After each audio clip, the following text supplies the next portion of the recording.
Star Wars Squadrons was recently released and I had a chance to play it on Xbox. The pilot sim for the Star Wars universe, allowing players to fight on either side of the war. You can pilot aircraft from both the New Republic and the Empire in this one.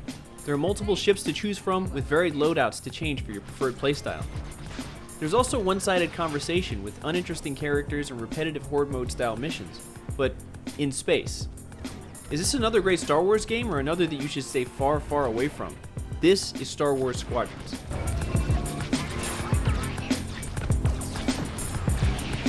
First off, does every game have to have a long legal contractual agreement that's really for exploiting people's privacy now? I didn't even make it to the menu before having to sign some legal document. I feel like there used to be a time where you could just kick on a game and start playing. Now you have to give your email, your birth date, astrological sign, name of your firstborn, and your signature in blood. I thought I was playing a video game. Now apparently I need my lawyer present to even start this one. This already set the tone for the type of game Squadrons is going to be. For some reason there's character customization.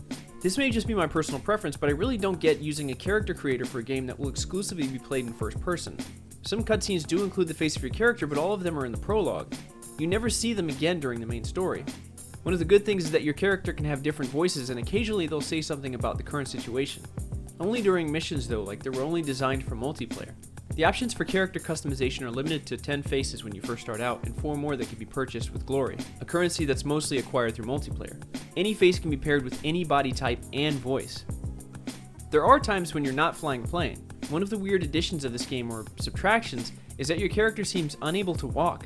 It's not that they have a handicap as far as I know, but they seem to be unable to do anything besides look around the room and morph to different places. If you see someone you want to talk to or an object you want to interact with, you have to use interact icons to move around or talk to anyone. Once the name of the thing pops up, you just appear somewhere else. It's really strange and doesn't fit in what could have been an interesting segment, like getting to explore a rebel base or an Imperial Star Destroyer. Dialogue between your character and NPCs is one-sided and painfully so. For some reason, they let you choose which voice you want, but you don't have any dialogue or dialogue options during the story with other characters. NPCs will pause during a conversation as if waiting for you to say something and then start up again like you did. Because of this, the conversations feel awkward and unengaging. Oh hey, I'm Keo Venzi. Welcome to Vanguard Squadron. You'll do great things with us. Trust me. This is an amazing team. I went from semi-pro racing to fighting the Empire. Quite a change. But everyone in Vanguard lifts up the others. You'll fit right in. You have some combat options when moving around in your ship. You can divert power to different places to move faster, do more damage, or even boost defense. You also have the ability to heal the ship using a droid if you have the ability in your loadout. If not, you could request a resupply that fills your bombs, special abilities, and restores a large amount of your health. You also get to pilot several ships. For example, you get to fly the X-Wing as well as the A and Y-Wing for the New Republic. Different ships can have different roles, so there may be one that's more useful for a particular mission. The controls for each ship aren't as fluid as I wish they might have been. Unless you're a piloting ace, which I'm very much not, you may have a hard time getting on target with an enemy or even being able to turn your ship around. Peripheral vision is also not happening. I guess it makes sense in the TIE fighters, but you have windows on all sides on an X-Wing. Why is the vision hardlocked to be only used for the front windows? Once you learn how to drift and get the hang of flying, the combat can be a little more fun. As for story missions, there are some interesting ones, like when you have to do a bombing run on a space station. The fun missions feel few and far between, however. Most of what I remember about the experience was that this game has some of the most unexciting missions I've ever played. There's a mission that you, as a loyal Imperial squad, have to shoot down missiles from another Imperial ship to protect rebel ships that are pelting you with shots, that you eventually kill anyway. Why does this make sense? This game should be about exciting space action with some Star Wars flair to it. Why are there escort missions? Why is the player character almost exclusively targeted in dogfights and by every gun everywhere? Why does every mission end in horde mode or going 3 objectives longer than it needs to be? Escort this ship, defeat wave after wave of enemies. Defend this space station, defeat wave after wave of enemies. Destroy this objective, you get the point. The story isn't a total bust, as there was some time taken to make a decent story that wasn't plagued by bugs, albeit an uninteresting one. A major plus for this game is that they're not charging full price. The cost of the game at release is $39.99, $20 cheaper than most brand new games.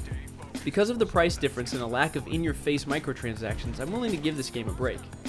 The multiplayer can actually be fun. Since there aren't what seem like omnipotent AI involved, you don't have to worry about enemies pulling impossible maneuvers. This is also one of the best places to practice your piloting and evading, since there aren't turrets located all over the map, and you get to evade actual human enemies. Levels and glory will be earned here, which allows for ship customization. Ship customization includes paint jobs, decals, and a few different options for ornamental things inside the cockpit. The ability to have a hologrammed Darth Vader is a nice touch and gives the player a little distraction while flying.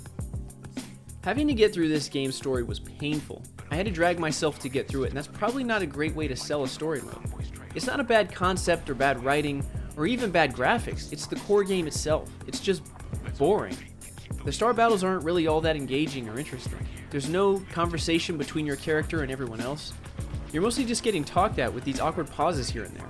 You don't even have the ability to move around the environment between missions. This part is point and click for some reason. In mission, the enemy AI will focus the player character so hard that it was constantly getting shot. There's also a steep learning curve, and if you're terrible at these games like me, you may have a hard time getting through the levels. This is one of the few games that I had to drop the difficulty to get through this thing without having to start over because I just wanted it done. If you're into space battles with other people and want the Star Wars aesthetic, the multiplayer for this game may be for you. It's also cheaper than most newer games, so you don't have to worry about the sting to your wallet. If you're interested in an amazing Star Wars story that you can keep coming back to, this isn't it. There are too many features missing that could really round out this game, like being able to board enemy aircraft, or stations and starting a blaster battle in the hangar or through the decks, or allowing your character to actually move around between missions and interact with different things. Maybe having dialogue options and an actual voiced character, or even just adding the ability to check to your left and right without having to move your ship in that direction. There were so many things that could have made this a better game that I really wish they had added in. Anyway, that's it for this one. If you enjoyed, please like and subscribe. I will see you guys in the next one. Bye.